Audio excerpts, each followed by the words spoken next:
পাই না, সবকিছু আটকাই দিছে। ঠিক আছে, গত শুক্রবার আমি ছবিটা দেখে গেছি। আমরা ৩ জন আসছিলাম, ছবি দেখে গেছি। আজকে আসছি ৫ জন। ঠিক আছে, গত শুক্রবার আসার পরে এই যে উনি চলে গেল। ঠিক আছে, টিকিট ওইখানে নাই, এখানে আপনার ২০০ টাকার টিকিট ৫০০ টাকা, ১ টাকা কম দিবে না। তারপরে ২টা টিকিট কাইটা আপনার ১,০০০ টাকা দিয়ে টিকিট কাটছি, কাইটা তারপরে ছবি দেখা লাগছে। এমন অবস্থা, তারা আপনার এমন সিন্ডিকেট করে রাখছে যে ভিতর থেকে আমরা টিকিট কাইটা দেখতে পারি না। আমরা অনলাইনে বুকিং দেবো, অনলাইনে আগে থেকে বুক হয়ে থাকে। ঠিক আছে, আমরা যে কারণে মধুমিতাতে আসি, মধুমিতা আসার পরে প্রতি বছরই এরকম অবস্থা। বরবাদের সময় এক অবস্থা, তুফানের সময় এক অবস্থা, প্রিয়তমার সময় এক অবস্থা, সব সময় এক অবস্থা। হ্যাঁ, কালোবাজারে হয় বলতে শাকিব খানই তো একমাত্র সুপার স্টার, মেগা স্টার, উনি ছাড়া তো আর কেউ নাই। অন্য যারা আছে তাদের ছবি তো দুইজন একজনও দেখবে না।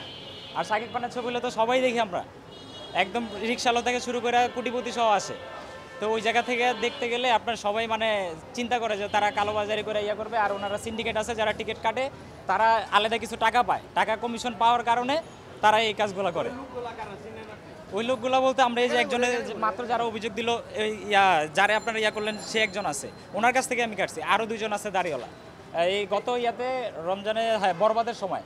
এই হলের অব্যবস্থাপনা নিয়ে আপনি কি বলতে চান? অব্যবস্থানে বলতে আপনার কর্তৃপক্ষ যারা আছে তারা তো আপনার কোনো দায়িত্বশীল না। দায়িত্বশীল হলে আপনার এইভাবে কালোবাজারি হয়ে টিকিট ইয়া হয় না, তাই না?